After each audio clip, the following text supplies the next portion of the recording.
এখানে আমরা যারা বসেছি বসার মর্যাদা নিয়ে আপনাদেরকে সম্মুখে আমি কথা ধরেছি। ও গো বাবা, বাবা তোমরা ভালো করে শুনিয়া রাখো, এই যে বৌটুকের ভিতরে আমরা যারা বসেছি নিশ্চয় আমাদের কবরের ভয় এসেছে না নাই? বাবা যে একটা বার হাত তুলে বলেন ইনশাআল্লাহ কবরের ভয় আছে না নাই? ও বাবা, বাবা তোমরা ভালো করে শুনে রাখো, ওই যে কবর কবর কবর আমাদেরকে যেমন ভাবে ডাকছে, কিন্তু কবরে যাওয়ার আগে আমরা পরিষ্কার হয়ে যাই।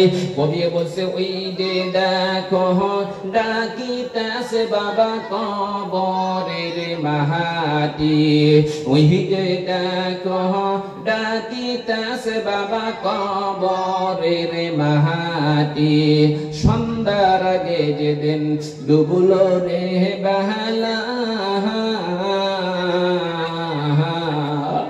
এক পল্লকে ভেঙ্গি যাবে বাবা রঙ্গের মহলাম। আরে কারে দিছো তুমি জহরি দম, কারে দিছো তুমি জহরি দম, কার মাথায় বাঙ্গি বালাহাতি, ওই যে দেখো ডাকিতেছে বাবা কবরের মাহাতি, ওই যে দেখো ডাকিতেছে বাবা কবরের মাহাতি, খবর পায়া আসবো আত্মীয় চহজন, চতুর্দিকে বসে বসে তারা কান্দিবে তখন।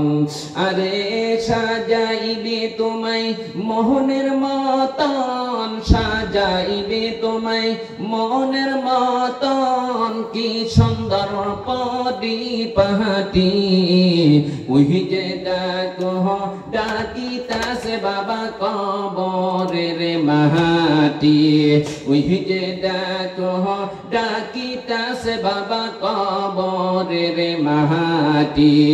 ও বাবা, বাবা ওই কবরে যাওয়ার আগে ইনশাআল্লাহ আমাদের জন্য এত বড় সৌভাগ্য নসিব রে বাবাজি। আজকে যারা এখানে বসিয়েছি, আমি তো আগেও বলে দিয়েছিলাম সমস্ত কবরবাসীর দরজা বন্ধ হয়ে গেছে, কিন্তু কিছুগুলা কবরের দরজা খোলা রয়েছে। আজকে ধর্মীয় জলসা, আল্লাহর পবিত্র ঘর উন্নত কল্পে যখন জলসা পাতা হয়েছে, কোন কবরের মধ্যে জানি তুমি দরজা খুলিয়া দিলে আল্লাহ জানি না। আল্লাহ যে কবরের দরজা খুলিয়া দিয়েছে নিশ্চয় সে সন্তান এখানে আল্লাহ বসার তৌফিক দান করে দিয়েছে, বলেন সুবহানাল্লাহ।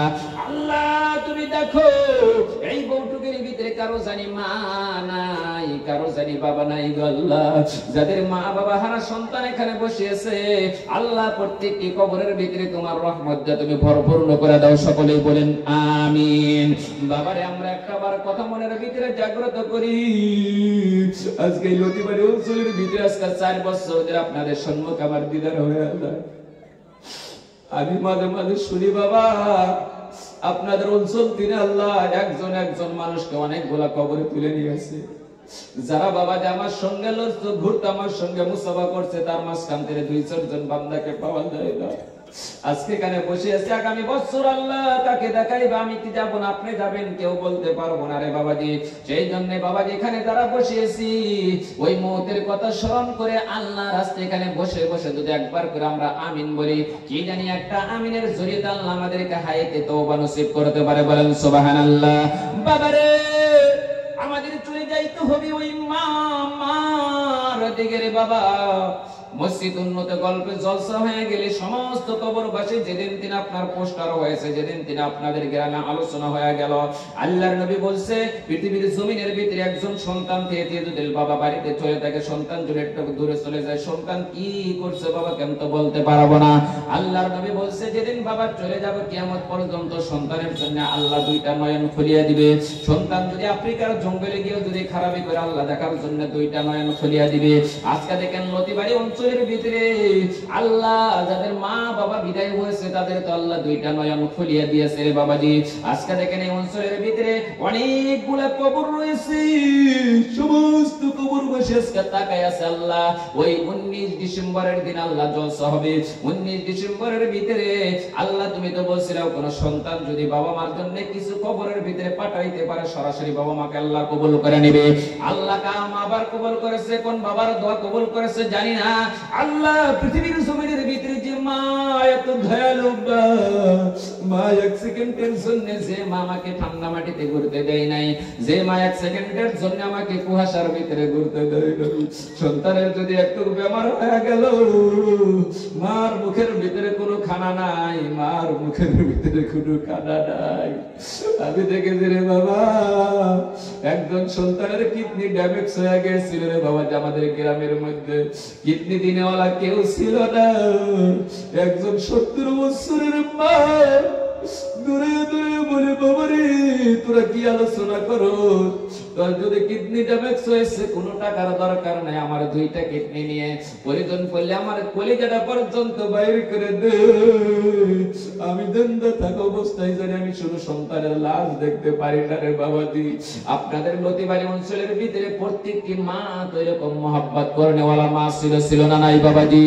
আজকে অনেক বাবাজি আছে রে বাবা, ঘরের মধ্যে যায় দেখি বাবার ঘর রয়েছে, বাবার খাট রয়েছে, বাবার চেয়ার পর্যন্ত রয়ে গেল, বাবা আজকে কবরের ভিতরে চলে গেছে রে বাবাজি। এই দুঃখ বেদনা নেই মজলিসের ভিতরে অনেক মানুষ আছে রে বাবাজি, এমন দুঃখ বেদনা নেই এখানে বসে আছে রে বাবা। বাবা ততদিন পর্যন্ত ঘরের ভিতরে থাকতো, আমাকে এত মায়া করতো। বাবার এই লতিবাড়ি অঞ্চলের ভিতরে অনেক বন্ধু বান্ধবী আসছিল রে বাবা, এত বন্ধু থাকা অবস্থায় যে বন্ধুদের কারণে আল্লাহ এত পাগল। এক কাপ চা যদি খাইতো বন্ধুদেরকে দিয়ে আমার বাবা খাইতে পারে নাই, কিন্তু বন্ধুদের নামে 3 বিঘা মাটি ছিল বাবার, 5 বিঘা মাটি ছিল বাবার, গাড়ি ছিল, বাড়ি ছিল। আজকে কোন বন্ধুকে দিলেন না যে বন্ধুর কারণে এক কাপ চা খাইতে পারে নাই। আমি একজন পাগল তার সন্তান, আমি সন্তান বাবাকে ভালোবাসি নাই, বাবাকে আমি দেখতে পারি নাই, কিন্তু বাবা ধন সম্পত্তি কোন বন্ধু বান্ধবের নামে না লিখে দিয়ে ওই পাগল ছেলের নামে লিখে দিল। কারণ হলো আমি যখন কবরের ভিতরে চলে যাব সমস্ত দরজা বন্ধ হয়ে যাব, এই সন্তানের যতটুকু চোখের পানি বাইর হব, আল্লাহ আমার বন্ধু বান্ধবের তো এরকম বাইর হবে না। বাবা কিচ্ছু চাই নাই, কিচ্ছু চাই নাই, 3.5 হাত কবরের ভিতরে শুয়ে, ঠান্ডা মাটির মধ্যে শুয়ে, ওই ভিজা বিস্তার ভিতরে শুয়ে, জঙ্গলের ভিতরে শুয়ে 2টা হাত ওই ইতিম ছেলের কাছে পাঠিয়ে দিয়েছে। এ ছেলে, তোমার কাছে সব সয় সম্পত্তি তোমাকে দিয়ে দিলাম, তুমি কেন রে ছেলে আজকে আমাকে ডাকো না? আজকে বাবা যে লতিবাড়ি অঞ্চলের ভিতরে ওই বাবা বাবা বাবার আজি কি আছে রে, বাবার পাগল কি আছে, অনেক দিন হলো বাবা বাবা বলে ডাকতে পারি না, মা বলে ডাকতে পারি না। আমি আপনাদের পায়ে ধরে বলছি বাবা, এতগুলা মানুষের ভিতরে একজন বাবার আমি হাত ধরে বলছি বাবাজি, ওই বাবাকে কবরের ভিতরে হাসি ফোটানোর জন্য, কবরের ভিতরে জান্নাতি তশকের জন্য। আজকে বাবা যে বউটুকের ভিতরে আমরা যারা আছি কেউ তশকের ভিতরে না ঘুমায় থাকি না রে বাবা, বাড়িতে যে এত ডাকামের খাটের মধ্যে শুয়ে পড়ি, ওই তশকের ভিতরে শুয়ে পড়ি, বাড়ির মধ্যে যা কত আনন্দিত নিয়ে ছেলে সন্তানদেরকে নিয়ে করি।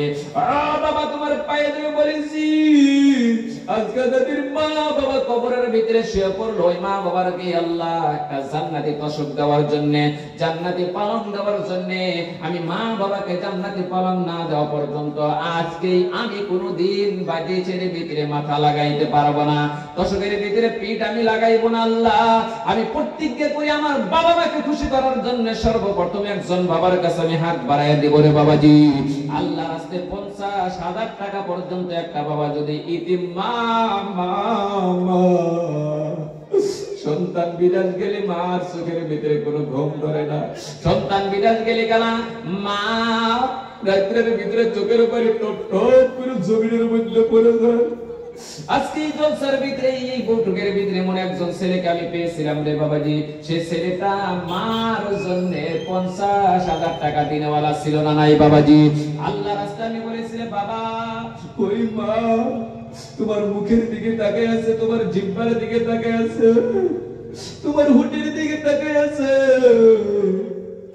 হাজার হাজার ছেলে সন্তানদের মুখের ভিতরে কোনো বাড়ি নাই, কোনো বাড়ি নাই রে বাবাজি, কিন্তু আল্লাহ কোন মাকে কবুল করেছে?